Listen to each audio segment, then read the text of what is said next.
Hi, Steve Stahlberg here with pinup number 48, made in Kuala Lumpur, December 2017. And today is the 29th, so a couple of days more left of 2017. This one started with something I saw one day on my way to work many years ago. It was 1996. I was working on Hong Kong Island and living on the nearby island, Lantau Island in Discovery Bay. I was on the Discovery Bay ferry, a waterjet boat which takes about 40 minutes to reach the central district, back and forth. That's walking distance from my office, and I saw a girl on her way to or from a land hockey game, I don't know which one, sitting with her right leg up like this on the seat by the window. I made a quick sketch in my notebook and later tried to recreate the scene in Power Animator. That is the precursor of Maya. Here's the result. Except I replaced the scene outside with land instead of ocean. I know it doesn't look like much now, but remember this was 1996 and I was using NURBS, not polygons. Non-uniform something splines, B-splines. Non-uniform R B-splines. I don't remember what that is. So, you know, extra tricky, especially the face. The nose was cut off and sort of blended into the face with a fillet surface. So there's three surfaces right there. The lips, the same thing. Lips blended into the rest of the cheeks with a third surface. And I think also around the eyeballs, eyelids also. And, you know, all that texturing. There was no painting softwares back then, 3D Paint. So, fast forward to today and we're back to this sketch here again. I recently went back to Hong Kong on vacation and I rode that ferry again and memories came flooding back. I decided to try to improve on the original a little bit and sketched another version. Here you see the sketch. The red indicates some refining I did after the first pass.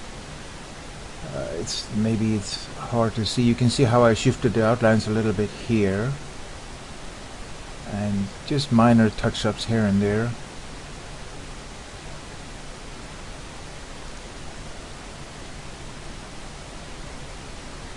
So my mouse doesn't click sometimes. Here you see the sketch, and I'm starting with the background and the sky and the sea, of course. Start from the back going forward, keeping everything on a layer.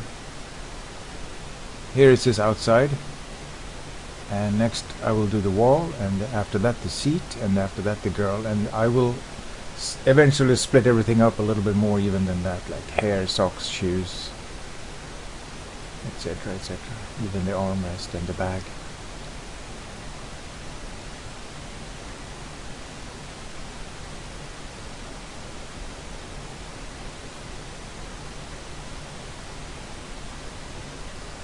And even at almost 10 times the speed, it is a little tedious to watch, I know, especially for me. I've been through this once already, a couple of times after. First I do it, then I edit it, and now I narrate it. But I will occasionally jump forward a little bit if I need to. Here you know, when I don't have anything to comment on, but here I do have something to comment on. This is reflected light that I'm doing right there. You see the strong sunlight is coming in through the window, hitting the part of her leg that we can't see, which is facing away from us, but towards the wall. So hits the knee and then hits the wall. You can see this kind of skin color here. Now it needs to be smoother than this, of course, and that's relatively easy to do after the fact. I paint it up roughly and then smooth it later sometimes. And the blouse, the shirt it is gonna be white, but I decided to make it have a slight tint of pink to the highlight, just to show that to the bounce light, just to show that it is bounce light and not to be mistaken for some kind of local color change on the wall or something like that. Now I'm working on the seats here. They're gonna be bluish purple.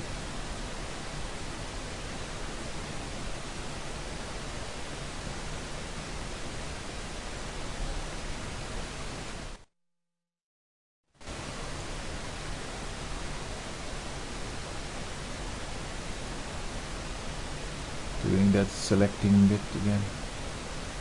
And often, as you know, I have to go back and clean up these selections because they're a bit roughly done the first time around. Doesn't matter, it's relatively straightforward to fix later. The main character, base skin color first. And now I'm cleaning up those edges.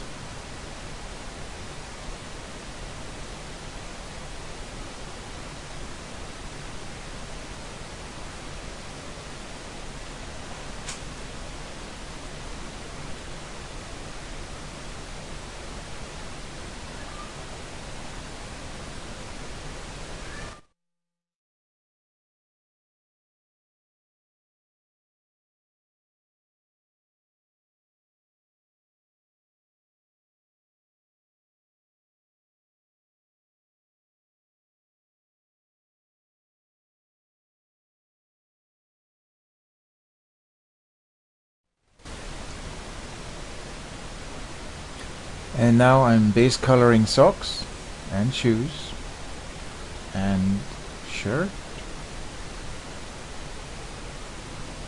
and eventually I didn't do that right from the start, which maybe I should have, but I wasn't exactly sure of the contour lines, the outside edges of those elements, so I left them together for a little space to tweak those edges, and later I separated them, and the hair also separated later. You see my reference is my original 3D rendering here at the bottom of the stack, and my more recent sketch is now at the top of the stack, semi-transparent.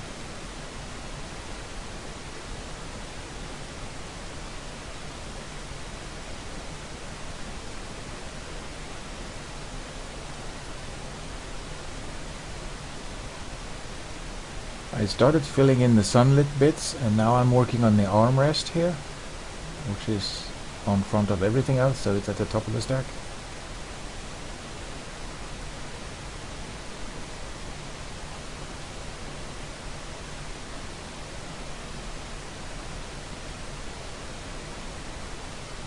And the club, just filling in a base color to start with. As you know from earlier videos, I use a 100% opaque base color as a kind of low-tech mask, low-tech simplistic way of masking. I don't like using adjustment layers and layer masks. They just make everything conceptually more abstract and more difficult for me to do the kind of WYSIWYG, what you see is what you get kind of thing. When I want to look over here at the layer stack and just immediately see what everything is doing. And it also helps me to keep a limited number of layers. It simplifies and cleans up what I have to look at, what I have to understand when I'm looking. And see, now I'm working on the skin here.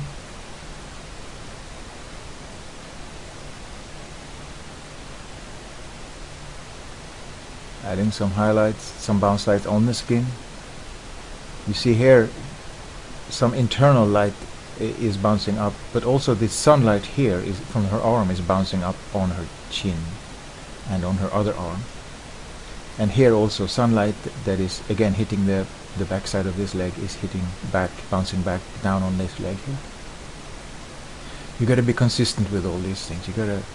You see here also from this white seat cover up here is bouncing over to the wall over here. Stuff like that. Now I'm working on the seats here. Putting some shadow in. Doesn't matter which order you do that, I suppose. It's just random which one I put in first, highlight or shadow, after the base color. Base color is always first, and then I just continue with whichever one strikes my fancy, whichever one feels, I don't know, more important, more dominant in the scene maybe.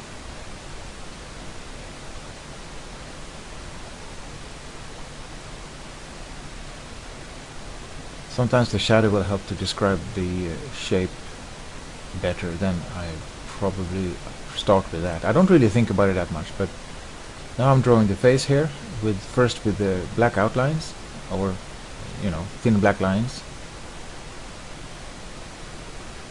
which I'm going to use to delineating the outside edges first. Doing a little bit of hair in the process, not focusing on the hair. I just did as much of the hair as I needed to be able to continue with the face inside the hair. And now I'm drawing the rest of the details. And I'm keeping this drawing, this black line drawing, on one layer, as you can see here, layer 6. And then on the bottom layer I have these painterly shapes and strokes and paint strokes, the skin color, the color, and I'm smudging those now, and that's great to be able to do that without affecting the drawing.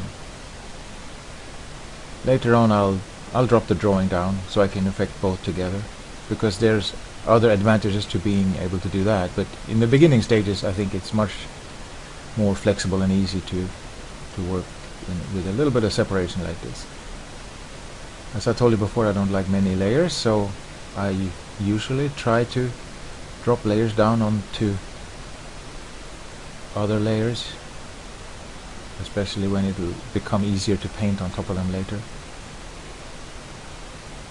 You see, right now I do have quite a lot of layers, nowhere near as much as some people like to have, but this is quite a few even for me.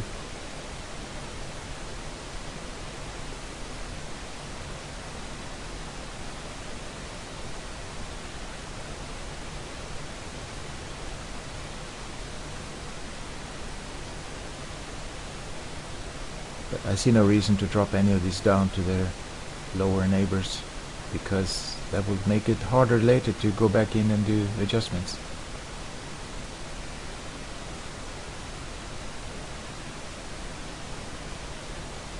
I'm working on the skirt here.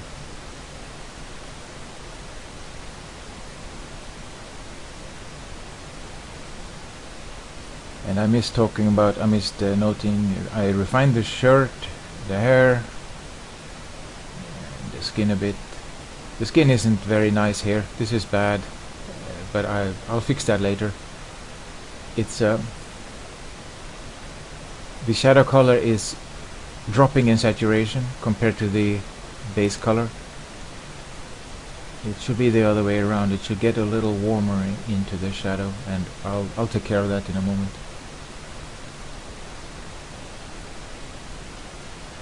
Mostly by darkening this area, because there should be more shadow here on the bottom part of her. And here you see a little bit of that coming in here on the aura. And I use the fade function to the default airbrush. I just use it because I'm lazy. It's easy to use the default airbrush, but it kind of sucks for this reason, that it doesn't apply the paint very smoothly. So I use the fade function to fade out. Usually, I feel it gives me more control to apply a strong layer. I can see exactly what I did to get the direction and the placement of the color perfect first, and then fade it out way down, and if necessary do that again and again and again. That way it's kind of like you're applying multiple light strokes, when in fact they're heavy strokes, but each one is faded down. I just feel I have more control that way. Kind of like how the old masters worked with washes in many layers. Many subtle washes layered on top of each other. Here you see I'm darkening the skin. It's still not... The gradation from the medium tone to the dark tone is still not good. I will continue to work on that. It needs to be warmed up. Like the face is better right now when it comes to the gradation of saturation from light to dark.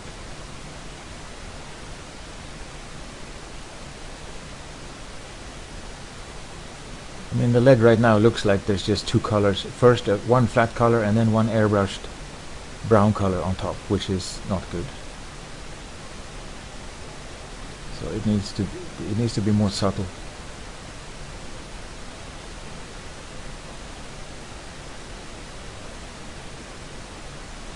Actually, the highlight is warmer than the shadow, which is wrong for skin. It should be the other way around.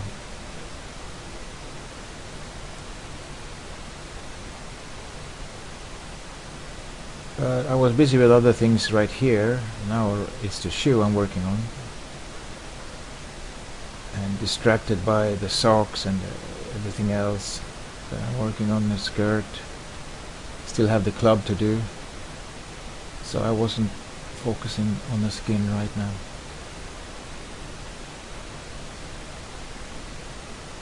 There's the sock finished. The shoe fairly finished. Now I'm working on the club.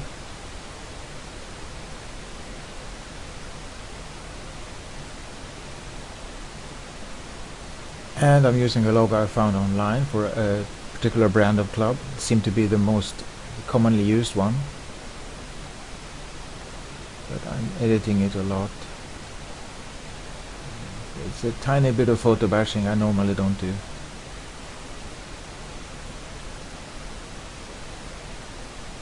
And I'm going to smudge it and decrease its importance, its visual importance even more in a little bit.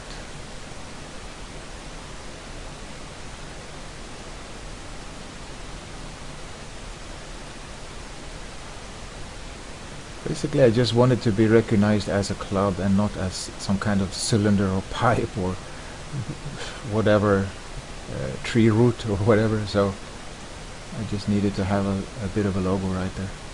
And I also noticed it was too small, so now I'm making it bigger.